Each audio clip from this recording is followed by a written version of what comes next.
L'honorable député d'Abitibi-Témiscamingue. Merci beaucoup, Monsieur le Président. Ça me fait plaisir de pouvoir me lever, de pouvoir m'exprimer. J'ai eu la chance de servir dans les forces de 2002 à 2006.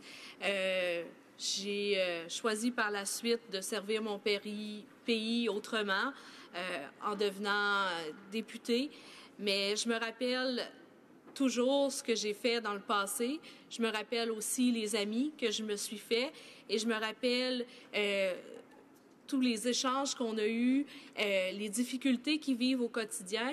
Et même si maintenant je suis députée, je continue à être proche d'eux parce que l'expérience qu'on a vécue à l'intérieur des Forces armées, c'est quelque chose qui est vraiment difficile à faire comprendre à des gens qui l'ont pas vu. Mais je crois que quand on a la patience d'écouter et de vouloir comprendre la réalité des vétérans, on est capable de le faire et de vraiment proposer des mesures concrètes pour eux. Une des choses que j'aimerais dire, il y a quelquefois des petits symboles vraiment simples des forces armées, mais quelquefois on oublie qu'est-ce qui se cache derrière eux. Il y a un des symboles que beaucoup de militaires ou de gens vont associer aux militaires, c'est les fameux dog tags. Mais il n'y a pas beaucoup de gens qui comprennent vraiment qu'est-ce qu'il y a derrière ça. Sur les fameux dog tags, il y a bien sûr l'identité, donc le nom, le numéro de matricule pour être capable de nous identifier. Ils sont en métal gravé parce qu'il y a des chances qu'on meure dans des explosions, des situations où est-ce qu'une carte d'identité en plastique survivrait juste pas. Donc, c'est pour ça qu'ils sont en métal gravé. Sur ces petites plaques-là, il y a notre religion, parce que ça se peut que ça se passe très vite puis qu'on ait besoin de fournir des services religieux avant le décès de manière très rapide et que la personne ne soit pas capable de nous dire qu'est-ce qu'elle en est par rapport à ses croyances. Puis il y a le groupe sanguin, où est-ce que si on a besoin de transfusion d'urgence, on n'aura pas le temps de savoir le groupe sanguin. Donc, c'est écrit là-dessus. Est-ce que vous en connaissez beaucoup, Monsieur le Président? Des métiers où est-ce qu'on vous dit, ta carte d'identité, elle va être en métal gravé parce que ça se peut que tu meurs dans une explosion puis qu'on soit pas capable de t'identifier si tu as une carte en plastique. Va falloir écrire le groupe sanguin sur ta carte d'identité parce que ça se peut que tu aies un grave accident et qu'on soit obligé de te transfuser d'urgence dans des conditions de campagne. Puis, on aimerait ça savoir c'est quoi tes croyances pour que si jamais tu sois confronté à la mort, on puisse honorer ta personne du mieux qu'on peut. Est-ce que vous en connaissez beaucoup des métiers que c'est comme ça? Moi, j'en connais pas aucun autre. J'en connais pas aucun autre où est-ce que les gens s'exposent à autant de dangers puis le font volontairement. Puis les dangers, ils dépassent de perdre la vie.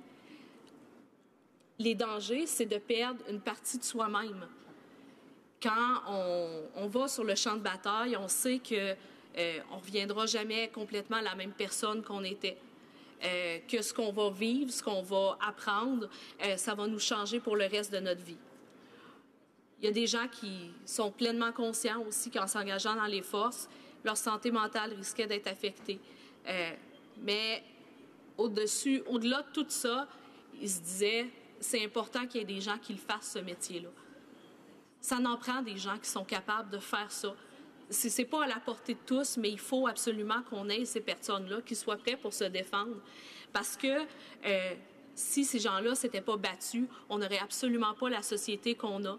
Probablement que si personne s'était battu, on n'aurait pas les droits qu'on a maintenant. On serait pas protégé de la même manière. Je pourrais pas élever mes enfants de la même manière que je suis. Et peut-être que j'aurais juste jamais vu le jour. Donc, quand on prend en considération que toute cette vision-là de la personne, du militaire, va être changée, va être affectée, je pense qu'on n'a pas le choix de reconnaître la valeur de ce qu'ils apportent à la société. Et quand je vois la réponse qu'on a faite par rapport à une promesse, le premier ministre a ici fait une promesse claire et précise que les militaires auraient pu se battre contre le gouvernement. C'est pas quelqu'un d'autre qui le dit à sa place, c'est vraiment le premier ministre. C'était dans la plateforme, c'était dans leur campagne électorale, ils l'ont dit eux autres mêmes.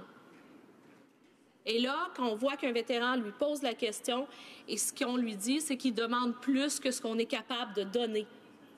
Moi, je considère que c'est totalement inacceptable comme réponse, quand on sait que les vétérans ont donné plus que ce qu'ils pensaient d'être capables de donner. Plusieurs d'entre eux ne pensaient pas être capables de faire des choses, puis ils ont réussi à le faire pour le pays, pour se battre pour la liberté. Ils ont donné plus qu'ils étaient capables, mais le gouvernement refuse de juste redonner ce que je pense qu'il méritait. J'ai vu des vétérans se promener avec des cartables de papier qui en finissent plus, de leurs dossiers militaires, de la correspondance, des in et out. Est-ce que vous croyez, Monsieur le Président, que c'est normal qu'un vétéran soit rendu à 4-5 cartables de 2 pouces de son dossier militaire de combat pour essayer de se faire indemniser comme il doit? Tu sais, ces gens-là, ils ont appris à se battre. La plupart d'entre eux, même si ça fait 20 ans qu'ils ont quitté les forces armées, je suis sûre qu'on leur mettrait une arme, un bandeau sur les yeux, puis ils seraient encore capables de la démonter puis de la remonter en moins de 5 minutes. Mais là, ce qu'on leur dit de faire, c'est quelque chose sur lequel on ne les a jamais entraînés. Ce qu'on leur dit, c'est vous allez vous battre contre le gouvernement, vous allez en virer fou à ne pas comprendre comment on fait pour être totalement aussi inefficace pour s'occuper de personnes. Vous allez subir des temps d'attente qui n'en finissent plus. Vous allez attendre des mois et des mois avant de savoir qu'est-ce qu'il y en est.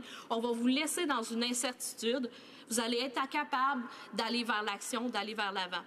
Ça, c'est important à comprendre. Ces gens-là, on les a entraînés à être capables de, malgré que tout ce qui importe, tout ce qui arrive, d'être capables de se revirer de base sur un dixaine, puis de réagir, puis d'être capable de se refaire un plan, de se refaire une stratégie.